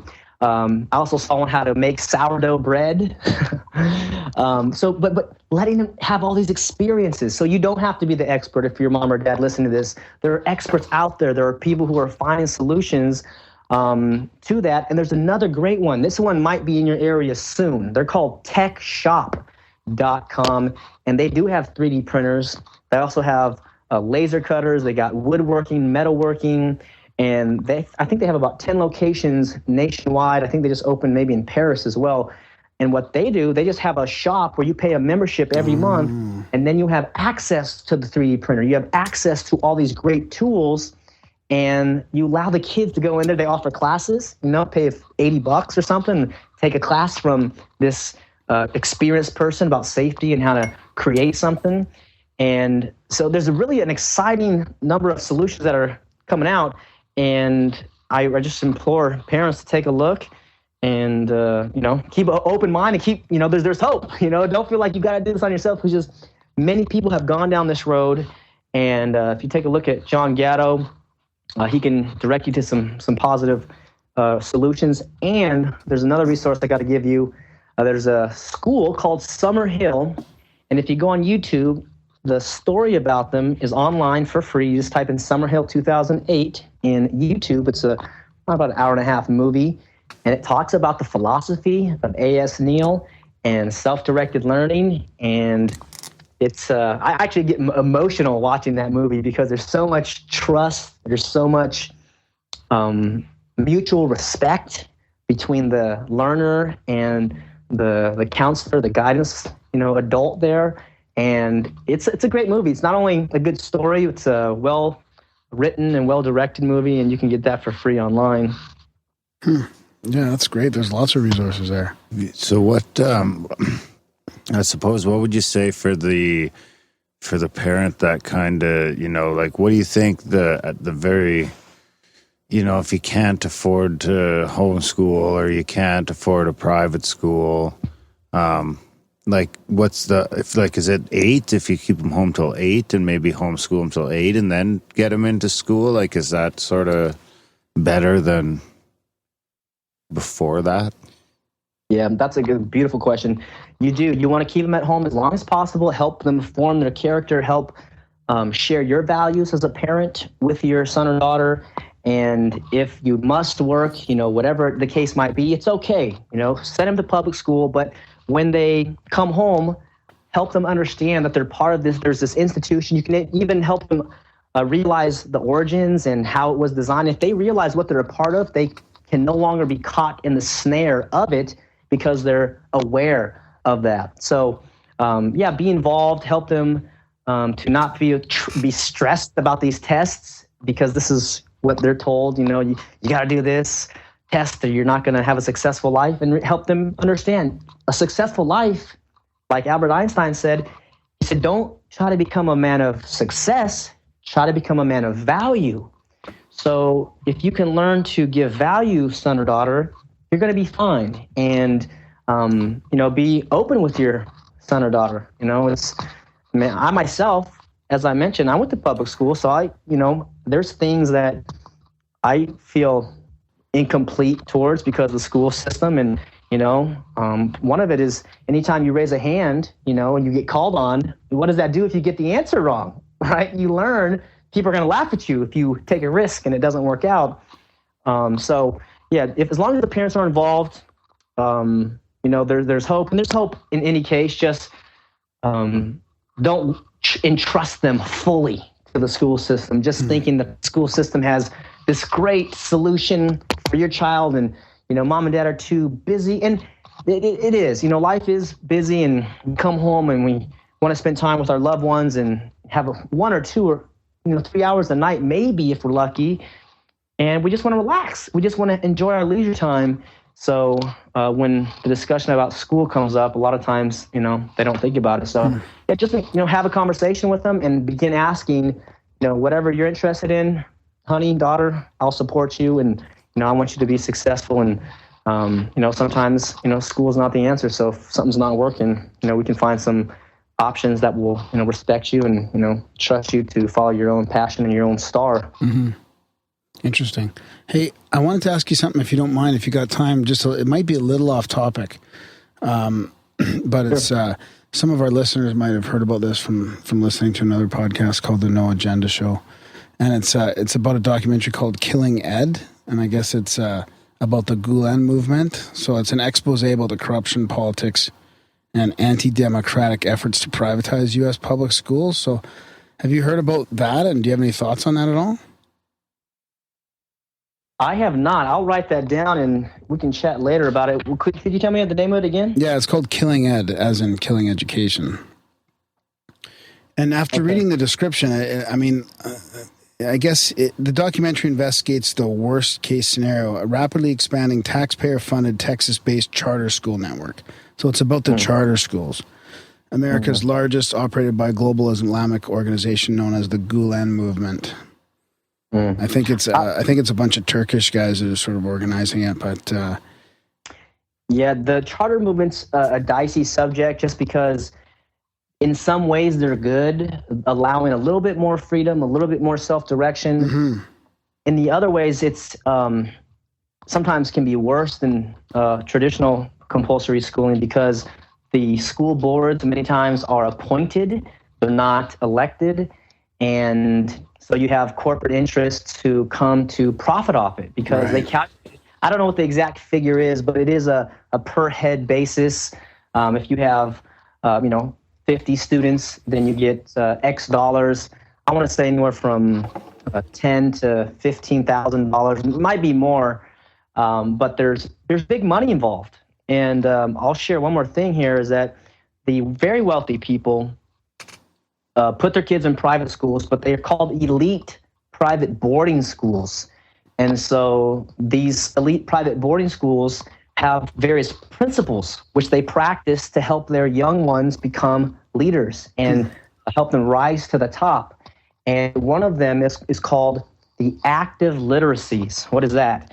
That is the ability to speak well, public speaking, and the written word, to become writers. And so these private schools teach that, but one way that Gatto hacked that system is he would just have his students write, and once you get in the habit of writing, he said, just write. If you want to become a great writer, just write 300 words a day and get in the habit of writing and expressing yourself. And in a matter of time, you'll be a great writer. If you want to be a great speaker, just seek opportunities to go out and speak in public and just keep at it, right? And then in time, you'll become a better speaker. So these private schools are very costly, but what they teach is not costly. And he is famous for saying, what these private schools teach doesn't cost a penny. Now, their tuition is expensive because of, the keeping the grounds and paying the teachers, but the actual principles are very inexpensive. And you can learn more on YouTube. Type in 14 Principles of Elite Private Boarding Schools by John Gatto. And the last resource I think your audience will enjoy is an article which John commented from Harvard, and it's called 10 Skills for Success in the Global Economy.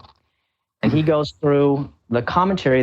Harvard listed the 10, and then John goes through and talks about the various principles, but they're all basically saying you have to direct yourself, you got to make your own goals, you got to overcome challenges. And that article is for free on John's website. Just go to johntaylorgatto.com. That's for free on the front page of his website, and we'll send that to you directly. So these private schools do focus on public speaking. There's also teaching them access to power. How do you get to a powerful person? There's one other story where John, a student had interest in doing a project, and the project was, how can I get a meeting with the mayor of New York City? So that was his project for the whole year. So he's sitting down, plotting, preparing the plan. What can I do? What type of little actions and activities can I do? Maybe make an event, maybe make a letter and begin some type of initiative and get a meeting with the mayor. And of course, they got meetings with mayors and CEOs and dignitaries, and what he's written about in the underground history of American education is just phenomenal.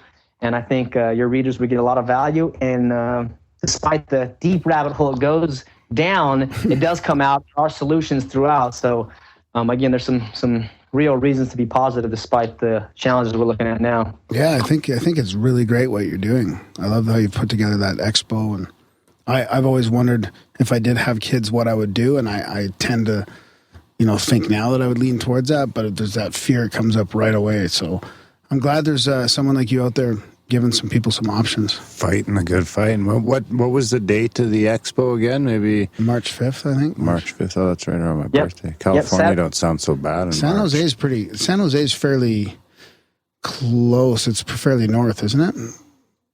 Fairly north in California? Yeah, it's basically Northern California. We're about an hour south of San Francisco. And we have Google headquarters up the street and eBay and basically Silicon Valley. Don't speed through there. I got a speeding ticket driving through San Jose once. Oh, these guys, that's a whole different conversation. These guys in the racket of revenue generation. Good grief. Well, thanks a lot for coming on. We're going to link to all that in the show notes, all your stuff. And thanks for being so open with all the resources too. Like, this is just a podcast full of links and resources for people. So I really appreciate the openness. Absolutely. And I appreciate what you guys are doing out there, opening the dialogues, the discussions for topics which should be discussed, mainstream, and have at least a conversation. And this is how ideas can be refined. There can be dialogue and debates and, just having a forum where you're open to speak your mind and get feedback. It's so great. So I I'm grateful for you guys, what you're doing. I appreciate you taking leadership. I know it's not easy to start up and do it, but I think, there's a lot of hope with humanity and, mutual respect and trust in relationships. So I look to stay in touch with you guys, and if I can be of service, do let me know in the future. Right on, buddy. Yeah, thanks a lot. Have a great expo there, and enjoy your holidays. Yes, Merry Holidays to you as well. Happy New Year, and yeah, we'll stay in touch. And now, you guys what city are you guys based in fact? We're in Calgary, Alberta, just Calgary, above the Alberta. border there. Yeah. Okay, great. Well, Just east of the Rockies. okay, nice. I haven't made it that far east in Canada. I just visited Vancouver the first time. This was it? I don't know, 3-4 months ago, and I loved it, man. Canada's a really beautiful country. Yeah. Well, if you're ever in Alberta and Calgary, give us a shout. We can come and do this. So you can come over to the studio and do it in person. Hey, I would look forward to do that. As you mentioned in the beginning, we do intend to turn this into a movie, and there'll be some really exciting bits of information to be released in early January. John Gatto has a lot of fans, and there's a lot of them are many high level. So it will be quite exciting if we can, manifest this film based on his underground history book, and not only have a dramatic, impact, but make other solutions be aware. So yeah, I look forward to connecting with you guys next time I'm out in Calgary. Right on. Yeah, even a documentary would be great. But if you do a movie, maybe Graham could be like one of the old crappy teachers or something. We could sneak him in there. Yeah, if he has some acting ability, we'll maybe a phys ed teacher. Hey, those are my favorite teachers. Those are like the only guys actually who had a positive influence on me. Right, the coaches. Yeah. Guys, yeah. Well, not all of them, but there's a couple of guys who were pretty good. A couple guys that really influenced you coming up, eh? All right, David. Yeah, thanks a lot for coming on the show, and yeah, we look forward to maybe I'll try and make it down there for the expo. If not, I'm sure we can find someone in San Jose to send. Yeah, that would be great. Great to if you guys come, I'll let you guys come to the VIP dinner because you guys are. And you can come talk, with some of the speakers if you choose. But yeah, in any case, it's great to connect with you gentlemen. And yeah, let us be in touch. And we'll keep the conversation alive. All right, David. Thanks. Have a good night. All right. Bye. Yep. Good night. Okay. Thanks. Bye-bye. Bye.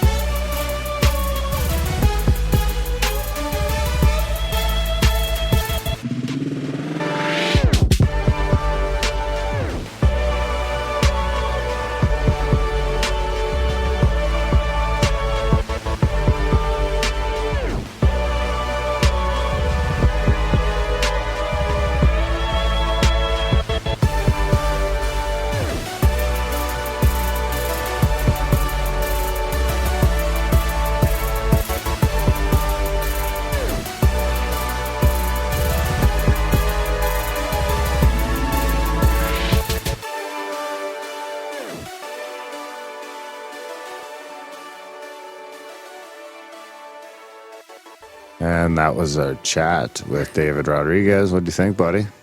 Little took. I learned a lot. Yeah, I learned a lot. I mean, I don't have the. I don't know what I would do if I had kids that age, right? But I do have kids that age. I know. I've thought about it before. I was like, what would I do? I'd really not want to put them in the public school system, but that would be a tough My call. oldest is going to want to go to school. That's the other problem. She already wants to go to school. I could see my youngest homeschooling. Well, maybe if your 4-year-old wasn't in fine arts school right now, then she would maybe not want to go to school. She likes it. She's getting involved. That's the thing. It's the social thing, right? That's hard for people. Like I was, as a kid, playing hockey with kids, and well, actually, hockey was out of school, but hockey's it's a in social school thing, too. That's just it. As soon as she got out into preschool and had with some other kids, it's just like she just loves it. Yeah, but like we talked about in the intro, it got pretty conspiratorial, which was great. I learned a lot about the history of the education system. It's pretty crazy, really. Prussia. And how do they keep up with the changing paradigm? They can't.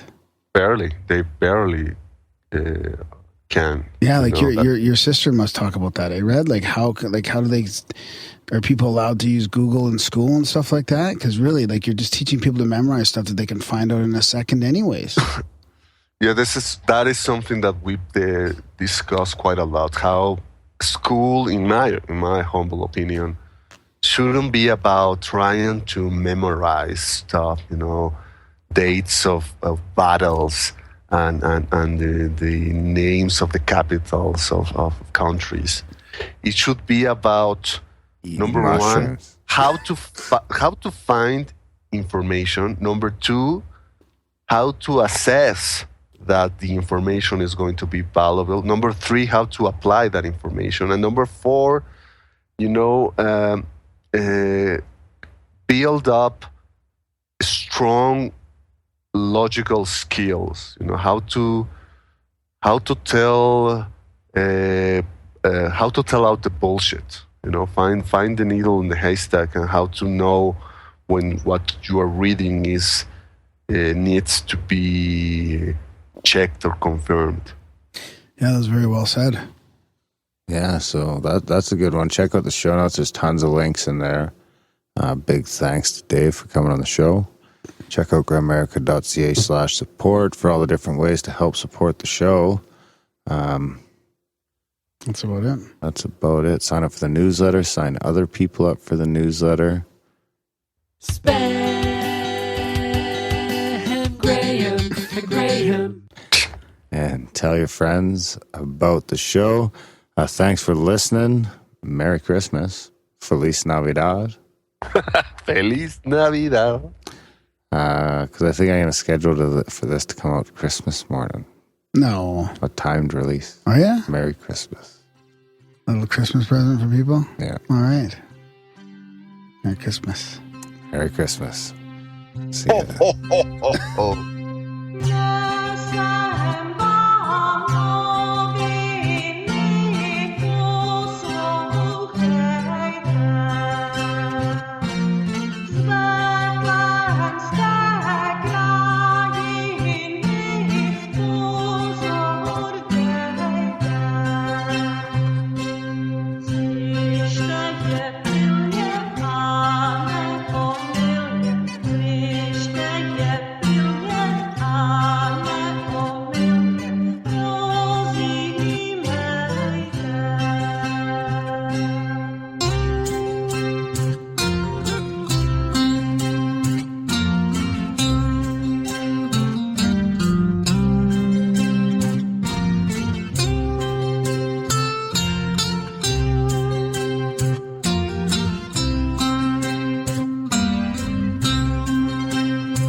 conspiracies and high paranoia.